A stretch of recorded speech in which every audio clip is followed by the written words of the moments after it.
This is the Greg Bedard Patriots Podcast with Nick Cattles. We are doing this pod across the country, literally. I am on the East Coast, Greg is on the West Coast, but we are here to talk about Seahawks, Patriots, Super Bowl 60. We are part of the CLNS Media Network. And of course, this week Prize Picks has a special max discount for the big game live in the app right now. Drake May just needs one passing yard for the max discount to win. Just add another player to your lineup, and if your picks hit, you can cash in. All right, Greg, let's start with some of the injury updates. Robert Spillane met with the media on Wednesday morning. He said he expects to play this football game. Have you heard anything about Spillane's status? And do you think he could be effective on Sunday? Do you think he'll be healthy enough to not only play, but impact this game? Yeah, I think so. I talked to him. I asked him about that at media night on Monday night. Also Harold Landry, and sort of, just observing them like walking to podiums and things like that. I would say that Spillane, in my opinion, looked the best. He was also the most confident as far as, Landry says he expects to be out there as well. I did not think that he moved that great. And, the Patriots haven't been getting much from him, even when he has been on the field. He only played like 11 snaps in the last time he was out there. But I think the signs are good for, Robert Spillane. I think he's an important guy for them to, be at their best. Certainly, Christian Ellis and Jack Gibbons and Jelani Tavai have, done a good job, holding down the fort for the linebackers without Spillane. But yeah, I think he's an important person. I think it's trending in the right direction. All right. An even more important person is Drake May. And with all due respect to Robert Spillane, predictably, it sounds like Drake May is feeling okay.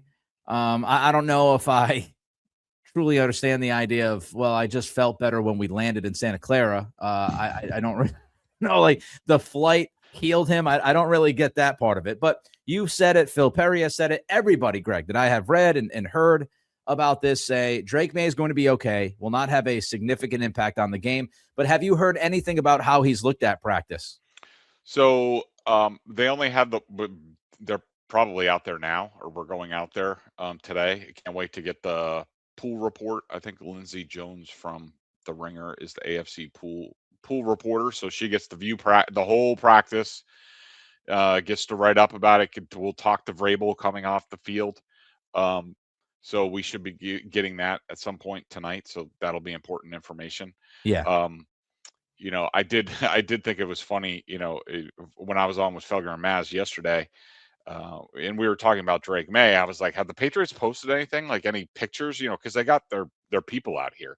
Yeah. Pictures, video, or whatever. And I went to Patriots.com, and there was a video, and Felger sort of watched it over my shoulder, and we kind of chuckled that they showed Drake May warming up with next to Dobbs.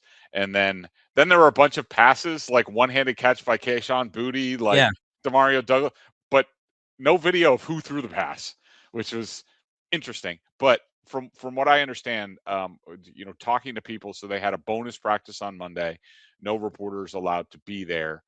But talking to a bunch of people at media night privately, they were pretty giddy about how Drake May threw the ball in practice on Monday. I think it was a big exhale. I know he had the illness and everything before they left, and he was limited in the one practice that he was out there. The way that I understood it from the beginning was they were going to give him some rest, or at least lighten the load until they got to San Francisco. Yeah. And just because it's 20 games, 3 really hard playoff games against good defenses and cold weather, and he's just a little bit beat up, wear and tear. So they wanted to lighten the load for him, then sort of hit the ground running in San Francisco. And on the practice field on Monday, they were out there for 90 minutes, and everybody that I talked to, they were borderline giddy about how well Drake May threw the ball. Now, again, I'm going to say this disclaimer, and I have 4 different sources from the beginning, and we've talked about it, that, have said he's fine. It's not an issue. It's not going to be an issue on Super Bowl Sunday. Yeah. But I do want to point out, could all of these people be lying to my face? Yes, they could, you know, because it is the Super Bowl and it's, you know, do or die. And they're going to protect themselves and their quarterback at all costs. So I just want people to be fully aware that I want people to know that I am fully aware that I could be getting lied to, but I trust the people I talk to. Yeah, I think, it's a combination of things when we're discussing something like this. I think it's completely fair to say, hey, look, these guys, these women, whoever I'm talking to, they might be just lying to me because it's Super Bowl week and they're trying to cover their ass here and make sure that they don't leak out anything. But I would also say that usually when something is afoot, something gets out. And so far, nothing has gotten out. Now, look, maybe Mike Vrabel is a lockbox, but even when Brady had the gash in his hand, we found out, and that was Bill Belichick. So, I think that's number one. Number two, we have the evidence in game that we've discussed, the Matt Collins throw, the fact that Drake May called his own number or McDaniels called, however that came about, the final play where he runs. I don't think he's calling his own number or McDaniels is putting that out there as an option if they think he is significantly hurt in any kind of way. There was no visit by the doctors. There was no visit by the trainers on the sidelines. And we see that all the time when a guy gets nicked up. They go over to him. They talk to him. There was nothing about, nothing reported about that during the game. He did not go to the blue medical tent, never went to the locker room. So, I mean, we just have a lot of information. And from what we know, of course, something might be kind of happening behind the scenes and clandestine. But from what we know and what's been reported, it's not a big deal. And so I think we would hear something by now, Wednesday of game week, if there was something a little bit off. And so far, nothing's been said. Nick, some people would say much ado about nothing. Yes, some would. Some would, Greg. Let's look at this ESPN story that came out today. You might feel like this is much ado about nothing, but boy, I tweeted it out and it caught fire, my friend. So ESPN had their panel of quote unquote experts. I would consider some more experts than others, but I digress. There were 58 people in total, that picked who they thought would win this game. 48 of those 58 picked Seattle.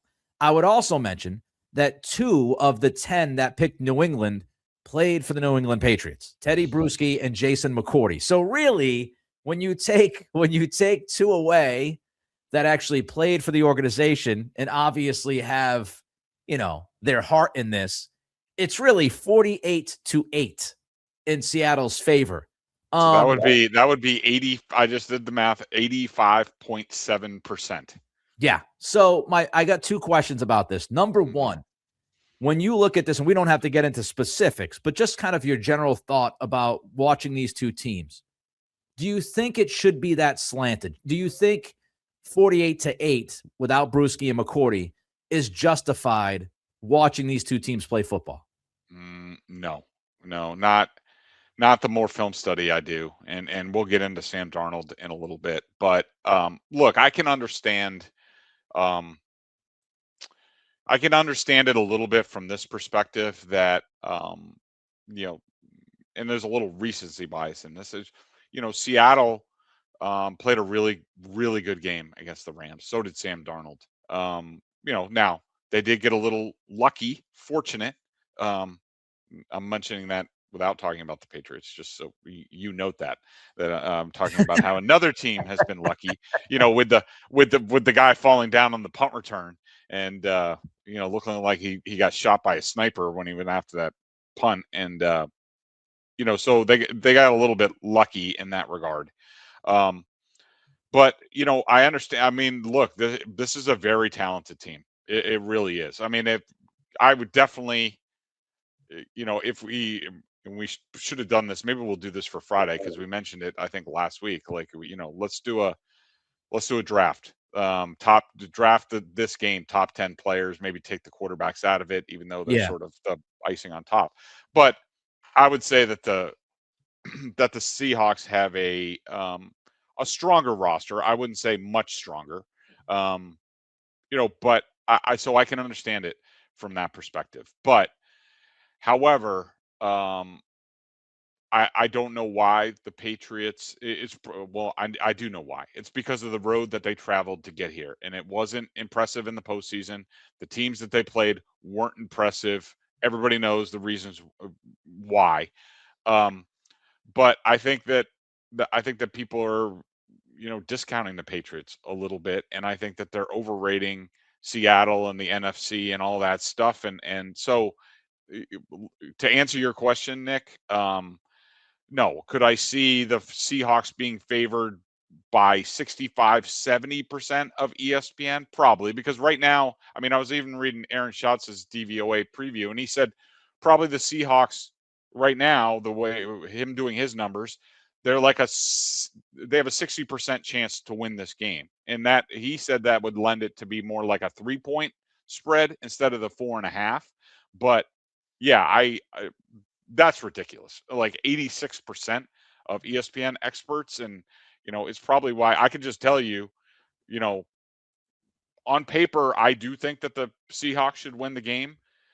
As the week goes on, I'm leaning more and more towards taking the Patriots in this game.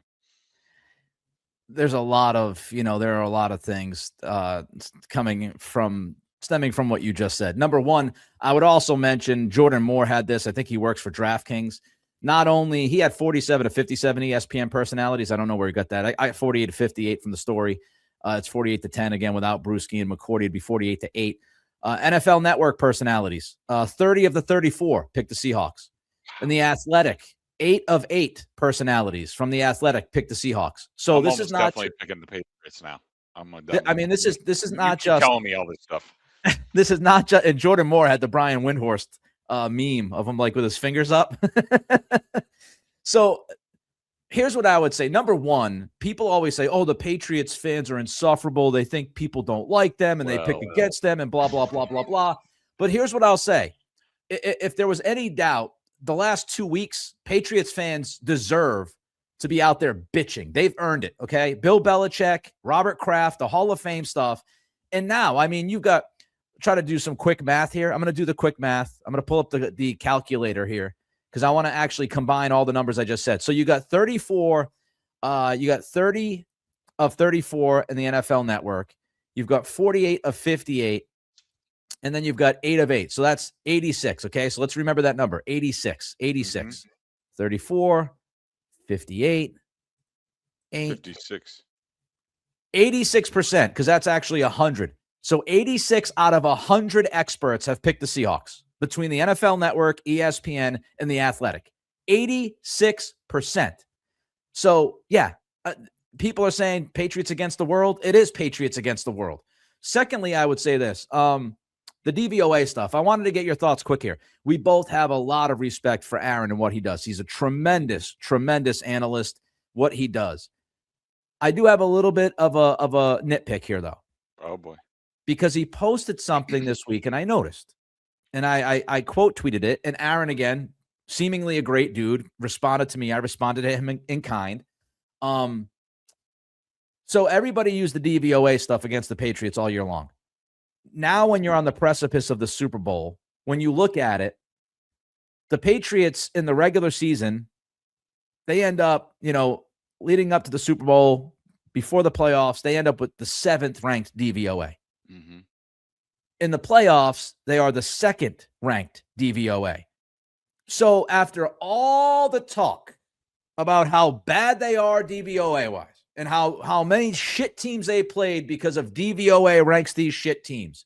At the end of the day, DVOA ranked the Patriots regular season 2025 as a top 10 football team. DVOA ranks them as the 7th best team in the league. And in the playoffs, DVOA ranks them as the 2nd best team in the league behind the Seattle Seahawks. So when you look at DVOA, you have the top 2 DVOA teams playing against each other in the Super Bowl. Here's my nitpick. We have to stop with the DVOA shit early in the season. Or Aaron has to come up with a formula, because it seems to me what happens is the first month and a half of the season, where teams are trying to figure themselves out, your DVOA can be very low. And that's going to impact the rest of your year. Now, I know Aaron does the weighted DVOA, but now people's eyes are glazed over. And after 2 months, 2.5 months of saying DVOA, DVOA, DVOA, I bet you there's a lot of people watching this or listening to this that have no idea the Pats are ranked 7th overall in DVOA now because they've heard 2 months, 2.5 months of they stink. Look at the DVOA. So that's my nitpick. That's my rant. Again, love Aaron, love his work, but maybe we should stay away from that shit for the first month and a half of a season. Aaron can do his work and stuff, but I'm not gonna put much weight to the DVOA stuff until we're getting like the last month and a half of the year, because I think that's also part of this. Everybody's picking against the Patriots because all year long, that's all you've heard is, weak schedule, weak team, DVOA, blah, blah, blah. Top 10 team in the league, number 2 in the playoffs. Well, I mean, you can, and you will do anything you want to do. And if you want, I will. If you want to, take it with a grain of salt early on in the season, would you agree with that? Would you agree that the early part, and that's what Aaron said, by the way, he said their first, the Patriots, what hurt them, their first 3 games of the season were their worst games of the year. They almost started 0-3. Yeah. So I'm just saying, like, but I still think it's, for me, I'm just telling you, I'm not telling you how to think. From my point of view, it's still a useful thing. And now, look, the Patriots are a misnomer. Like, this is not how it normally goes. That, I mean, yes, teams get better or worse over the course of the season, but the way that they started to be, and the Bills game was their one significant victory, for a while. I mean, it's useful to compare teams like where they are. I mean, just because the Patriots are an outlier doesn't mean that the whole thing's not worth anything. It certainly is for me, but you got to remember in the future, you got to remember, hey, the Patriots were, they were an outlier. Somebody else could be an outlier.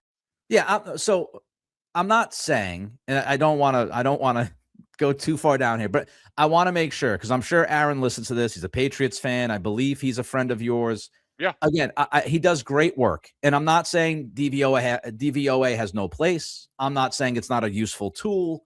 All I'm saying is, if your first month of the season is going to weigh you down that much, where like for most of the year they were at best middle of the pack DVOA, if not below that, well below that.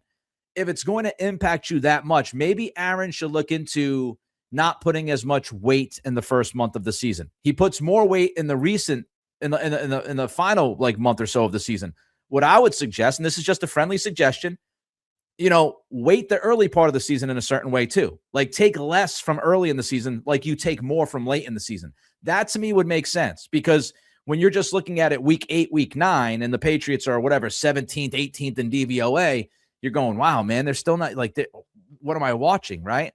And then you realize, well, no, it's really the first 3 weeks that put them under the ground. And so now you're trying to fight up from under the ground. I think it's just tough. All right. Second question about the whole expert thing. Does this matter? Do you think, I know you just said you feel like, seeing all the experts make these picks and hearing it, you're starting to lean more towards the Pats. And we've heard Milton Williams and others say it motivates them. Yeah.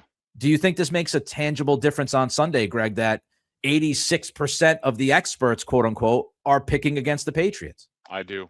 In this sort of situation where you have to hear about it, for 2 weeks leading up to a game, and you have to go through these media availabilities, like they're going through right now, and tomorrow is going to be our last ones with the teams, where those guys got to sit there for like 45 minutes or an hour and answer all sorts of questions, all sorts of people coming up to them, and I'm sure they're getting some of those questions. I think they're going to be real damn sick of it. And so I think it matters from a motivation standpoint. I think Vrabel is definitely going to use it, and I think the players are using it privately. And also, I just think that we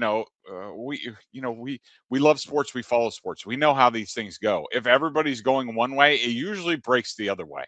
And just like the NFL Live folks everyone picking the Houston Texans, and them seeing the horror on their face, like I just think Yeah, I think it's a factor in this game.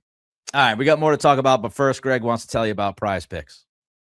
The big game is almost here, and there's no better way to cash in during America's biggest sporting event than Prize Picks, where it always feels good to be right. And since the big game is right around the corner, that also means it's your last chance to get into the football action before next season. So close the season outright with Prize Picks by getting $50 instantly in lineups when you play your first $5 lineup. Apparently, they have Prize Picks out here, so I will be getting my picks in for the game. Normally, I just stay with the Patriots because I feel a little bit better about my knowledge there, but I can't wait to get into it. I also like the multi sports. So with basketball back, I can put Jaylen Brown and Drake May in the same lineup and root for both. Prize Picks now has early payouts. If your lineup gets off to a hot start, you may now have the option to cash out those winnings before the game even finishes. Find your community on Prize Picks with new social feeds with the new social feeds feature. Say that 3 times fast. You can share Prize Picks with your friends and copy lineups from winners with a single click. Copy lineups you like or use them as inspiration for one of your own picks. You can even follow Prize Pick partners like us and tail or fade our picks with just one click. Like Nick said earlier, this week Prize Picks has a special max discount for the big game. Live in the app now. Drake May just needs one passing yad. I think he might get that. What do you think, Nick? For the max discount to win, just add another player to your lineup. And if your picks hit, you can cash in. Download the Prize Picks app today and use code CLNS to get $50 in lineups after you play your first $5 lineup. That's code CLNS to get $50 in lineups after you play your first $5 lineup. Prize Picks, it's good to be right.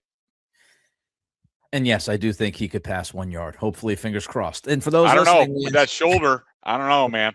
It's a little sketchy. For those listening, we ask that you subscribe to the podcast, like and leave a review. And for those watching the show on CLNS, go ahead, hit that like button and subscribe to the Patriots Press Pass YouTube channel, where you can find our show and a lot of other great Patriots content. Also, please make sure to turn on your notifications so you know the instant a new video drops. And check out Greg and Mike Giardi over at BSJ, $50 for the year as they tag team the Patriots coverage. All right, Greg, I tweeted earlier today that if I took a shot every time I either heard or read something about cover 6 in the last 36 hours, I would be on the precipice of death or be dead. You wrote about it. I read what you wrote. Don't want to spoil it. Your thoughts on this cover 6 surge over the past day and a half, thanks to Warren Sharp. Yeah, so definitely, shout out to Warren Sharp. But then I didn't realize that my appearance on Felger and Mazin bringing it up, and by the way, those guys looked completely confused when I brought up cover 6. It was like like an alien had just dropped down in front of them. Just to see the look in their eyes was pretty funny. But catch me up though, because I know it sort of caught fire after that. But because I've been busy, covering the Patriots. What's been sort of the discussion today about cover 6? Are people shooting it down, or Well, I think there's kind of there's a mixture here. So some people are saying, well, the coverage is going to be an issue in May, has obviously had struggles with it, and that could be a point of this game that could hurt the Patriots offense, blah, blah, blah. Other people are saying, well, cover 6 is more impactful when you don't know when it's coming, when you don't game plan for it, so to speak, and when it's a surprise element. Yeah. I've seen people say, well, there are rather easy ways to beat cover 6 if you are ready for cover 6. I've seen people say, how much Seattle actually plays cover 6 seems to be somewhat of a back and forth, depending on what numbers you look at. So it's kind of all over the map, but I do think from what I have seen, it's a little bit more of cover 6 is not as much of a unicorn as people are making it out to be. Yeah. And the Patriots will probably be able to do some things. Yeah. I would agree with that. And, so when I saw Warren Sharp's article, and it certainly looked interesting to me, and he's a numbers expert. He's an analytics guy like Aaron Schatz, just, in a different way. Yeah. And so I definitely take note when he has things, because he's pretty good at this stuff. And then I looked at the stat service that I use, seemed to marry up. I will say their cover six, Seattle's cover six. I would say it's not. It wasn't like the 85 Bears or anything like that. I think the passer rating that I had was it was almost 90 when they played cover six, including Matthew Stafford did a pretty good job against it in the NFC Championship game. Yeah. And the other thing about it is that Drake Mays, he's just a young quarterback, and recognizing these things, he's not going to have all the answers to everything. So there's going to be stuff that trips him up from time to time. Now, I will say, so I also, as part of my stats service, I can find the actual plays that they identify as cover six. So just to catch people up who haven't been paying attention, cover six is to the wide side of the field, or where the strength of the offense, where they have more weapons, the tight end, what have you. On that side of the field, they play quarters, which is there's two deep guys that would in normal quarters. There's four deep defenders, normally the two safeties and two cornerbacks, that divide the field by 25%. That's why it's quarters. In cover six, they do that. They do quarters on half the field. On the other side of the field is cover two, where you have a cornerback as a flat defender. Oh, sorry, I think I have that mixed up. So the cover two side is that's the strength of the formation. Okay, and quarters is the other side.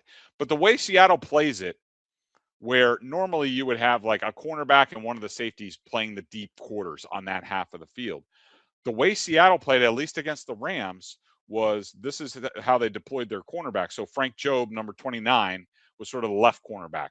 Reek Woolen was sort of the right cornerback. He was playing cover two. He was where, you got to play the deep, you got to play the flat, what have you. And then Devin Witherspoon was matching up with Puka Nacua, who was in the slot. But Jobe was quote unquote a quarters corner on the right side of the formation against Davante Adams, but he played it as press man. And of course, Davante Adams is really good. He's not the burner he once was, but he got past Frank Jobe a lot. And in the first half, Matthew Stafford turned down that throw a couple of times. They must have talked about it at halftime, being like, this is coming, let's go after it. He eventually did hit Davante Adams on a big play on that. Now, so the big thing with Drake May is, one, you have to recognize it. I don't think that Seattle does a whole lot of disguising with this before that. It's pretty evident. You can tell Tariq Woolen by the way he's playing that he's going to be in cover two, probably. If Drake May gets that look, Drake May ain't turning down that shot to Kayshon Boutte. He loves that shot to Kayshon Boutte. So all he has to do, as long as he recognizes it, as long as the Patriots protect, there are plenty of answers in this offense for it. If they protect, he recognizes it, and he holds the safety that they can't help that cornerback.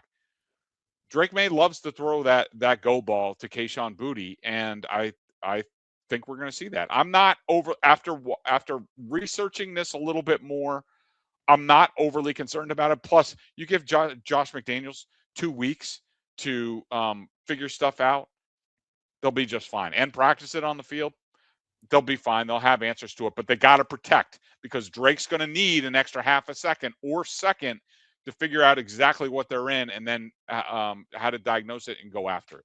Yeah, I mean, you can hit hole shots. Yep. And we saw, was it the Denver game? Yeah, I think it was the Denver game when Drake May had Pop on the left sideline for a hole shot, and he missed Pop. And part of that was because Drake didn't set himself. Now the protection was okay on that play. Unfortunately, Drake thought there was pressure that wasn't really there, and he kind of got his feet a little happy, didn't reset, and he missed Pop high on that throw. But that throw was open. He's got to hit those. He's hit those. He's hit those a decent amount this season. He has no issue throwing hole shots, and he's usually pretty accurate with them. I'd also say this. It's something I said on Locked On Patriots earlier in the week. It's something that I tweeted out today. Devin Witherspoon is a really good corner. number one ranked in Pro Football Focus, number one graded. If you pay attention to those PFF gradings, he was number one at that position in the NFL this year. However, Greg just mentioned about how Witherspoon is in the slot, and he'll move all over the place. Mike McDonald will move him all over. He'll play some outside, he'll play inside. But here's the point I want to make, and I made it again. Locked On Patriots. I made this earlier in the week, but if you didn't hear it, Witherspoon got beat. I watched 3/4 of the Buccaneers Seahawks game. I watched, I think, 2 or 3/4 of the Vikings Seahawks game, and I watched the NFC Championship game in full. And it had to be 4 or 5 times Witherspoon was beat out of the slot. And he was particularly beat by speed. When Tez Johnson of Tampa beat him a couple times. Mm-hmm. There was another receiver. I want to look him up, Greg, on the Rams film. He's not one of their like top guys. It wasn't Nakua, it wasn't Adams. It was, Konata Mumpfield. Yeah. If you want to look at it you're making that name up. No, I'm not. He's a 7th round pick in 2025. Apparently he's kind of their speedster. He beat Witherspoon, and it was a little it was almost like a slug. It was almost like a slant and go, and beat Witherspoon towards the boundary, and Stafford didn't see it and didn't throw it, but he beat him. So I think later in the game, Mumfield might have beat him again. So there might be an opportunity. All I'm saying is, I'm not telling you it's going to happen. There might be an opportunity for Pop or Kyle Williams for McDaniels to line them up in the slot and get Devin Witherspoon covering them. And there might be an opportunity in this football game for May to take a shot downfield because Witherspoon has been beaten deep. It's just, does Drake see it? Is he ready for it? Do you get the protection? I think that play could be there. Again, I'm not saying it's going to happen 15 times. It might happen once, but you might be able to take advantage of it. All right, Sam Darnold. Greg, you did a great job writing about Sam Darnold earlier in the week. I think yesterday or the day before. I don't know. It's all running into each other. Yeah. A lot of people watched the NFC Championship game. A lot of people, recency bias, looking at Darnold saying, man, he's so much better. But you might see it a little bit of a different way, correct? Yeah, I do. And I just sort of, whether it was like the Texans defense and about everybody said like, oh, they're the greatest thing since sliced bread. And, they're the 85 Bears. I went and looked at their plus 20 plays that they gave up. And I'm like, man, that looks like a lot of teams. I mean, they're not perfect. And so I went and I looked at, remember, people could say all they want about Sam Darnold. And he certainly look, the bottom line is the guy has won. He's the first quarterback since he's the only quarterback other than Tom Brady to win 14 games in back-to-back seasons. And so, look, credit to him and what he's gone through in his career. But let's also recognize he's thrown 14 interceptions, which is 3rd in the league behind Tua and who's the other one? Anyways, 14 interceptions, 3rd in the league. He has 11 fumbles. That's tied for the league lead among quarterbacks. Yeah. So, and what's the one thing about every game? You win the turnover battle, you win like 85, 90% of your games. And so I went and I looked at his 14 interceptions, and there's a lot of poor stuff on there. I mean, I don't have what Drake may throw like 8, I think, this year. I think that doesn't include the postseason. But Drake May there weren't a lot of his interceptions. I remember one in the end zone against Pittsburgh that I didn't like because he threw a rifle instead of dropping it in there. He had a couple of iffy interceptions, but sometimes the interceptions just happen. And Darnold's got a lot of bad film on there. He really does. And there's a lot of he's obviously like every quarterback. I think he's still very affected by pressure. I think sometimes he has too much faith in his ability, and you will see like Greg Cosell had a breakdown for NFL matchup about Sam Darnold, and like there are a couple times where he's hanging in the pocket against the Rams and taking a hit and delivering a ball. There's also stuff on film where he's holding the ball, he knows he's about to get drilled and doesn't get rid of the ball quick enough, and all of a sudden the ball's fluttering in the air or he's forcing a pass for an interception. So basically, the bottom line is the seeing ghosts, Jets, Sam Darnold, it's still there, especially when he's under pressure, or he forces the ball to like Cooper Kupp. And a lot of the things that the teams did to, turn Sam Darnold over, and I'm just talking about the interceptions, not even the fumbles. A lot of that stuff the Patriots already do, and it's in their bag. And you can imagine which Patriots player is going to do that. I mean, I'm already, one of the bets I'm going to phone in is I might, long shot MVP for Marcus Jones, because I could see him on Cooper Kupp. Sam Darnold likes to force the ball to Cooper Kupp when he's getting desperate and he's pitter patter. I can't find anybody, or the pressure's coming. He likes to just flip it out to Cooper Kupp, and he gets picked off that way, and he'll throw the ball behind him. So Marcus Jones with an interception, maybe a pick six, or a punt return in this game, I could see it happening. But the bottom line is, Sam, the same Jets Sam, turnover Sam, it's still there. And the Patriots have the way with their pressure and the stunts and the blitzes and all that stuff to get them heated up and make them look like that. And like I if I had to pay some money right now, I'd say Darnold turns the ball over at least 2 times in this game. Geno Smith was the name you were looking for. He Yes. led the league with 17 picks. So it was one of the first things I did on my podcast, my solo podcast this week on Monday's episode, was Sam Darnold. And, the thing about Sam Darnold is, if you look at the numbers, Greg, first half of the season to the second half of the season, Yep. Jekyll and Hyde, man. In the first half of the season, he was on fire. He was dominant. He was mostly taking care of the football. And then you look at the second half, weeks, I think 10 through 18, he sucked. And so I know Seahawks fans will fight back and say, well, he was good against the Niners. The Niners are not good defensively. We all know that. And, Seattle got off to a fast start in that game. San Francisco didn't have a chance in that football game. Again, their defense stinks. They have no pass rush. Their secondary is questionable because they had a bunch of injuries. By the way, did you just tweet? Well, I did. I did. Look at You that. like that? Man, I want you focused on here, Cal. I'm multitasking. I'm multitasking. I read your Darnold article. Lock it up. Fair. It's a Super Bowl week, baby. Oh, that's the Seahawks fans I know. yapping You'd love about. to be out there in those internet streets, like, Well, it's just like, taking people on. I mean, look, I don't have I don't have I don't own a fancy, website like you do. I don't have 98.5 at CLNS. I missed the memo. I did not get sent out to San Francisco, and the entire staff did. It's fine.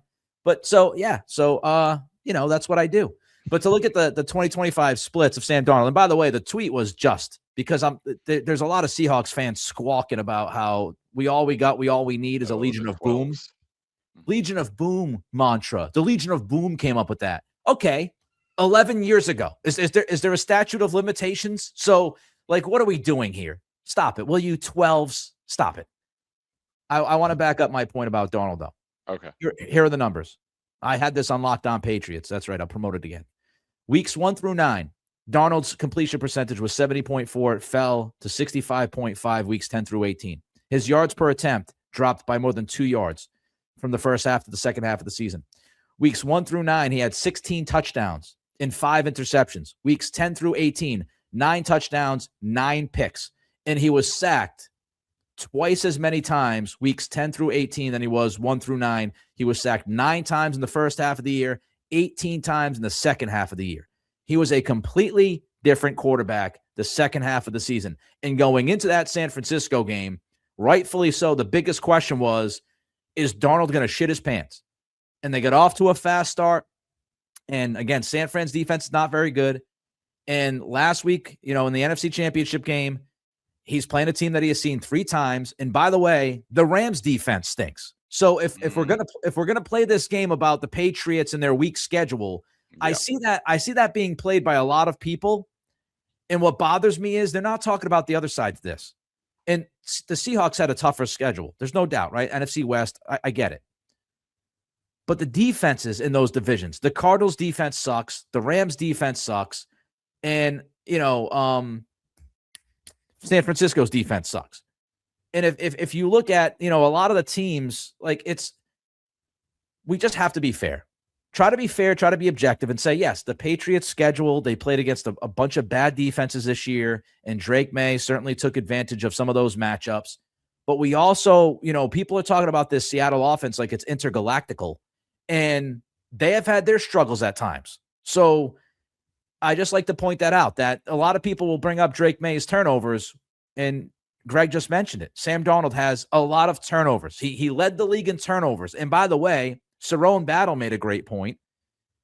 Not only did Sam Darnold have all those turnovers, Greg, he was also 15th in the NFL in pass attempts.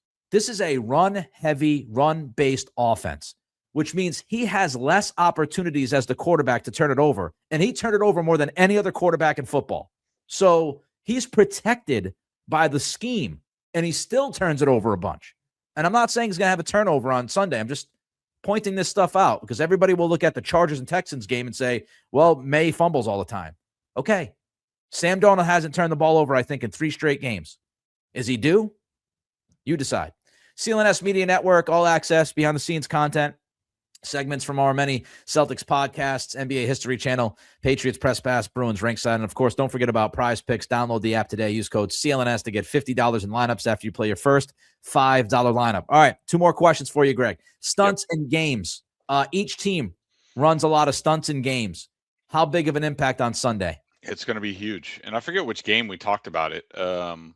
Was it the Chargers? There was some game late in the year where we talked about it, where it's going to be a factor, and it was. And I think this game, talking to the Patriots coaches and some of the players, like I talked to McDaniels and Marone and Spillane and Ellis and Jared Wilson, Will Campbell. Will Campbell, I think, is just about done with the media down here. By the way, or maybe it's just me, part of my charm.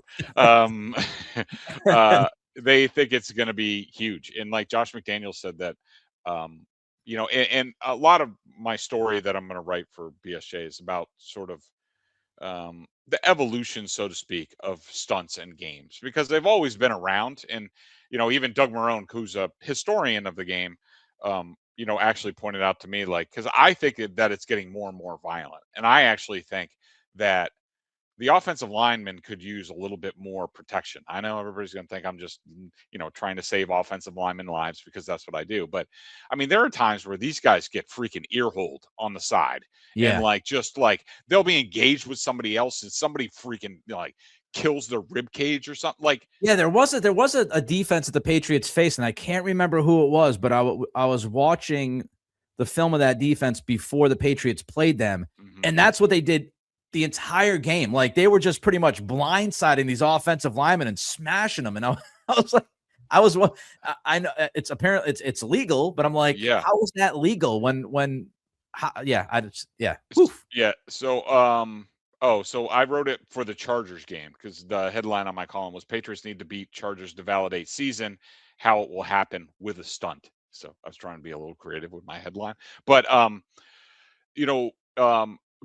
I do think they're defenseless. If we're going to protect wide receivers or whatever, you might have to start looking at some protection, because to me it gets more violent. Doug Marone actually wisely pointed out that, there was a time these guys could freaking head slap, offensive linemen, as they were rushing, like Deacon Jones and those guys. And then they finally outlawed that.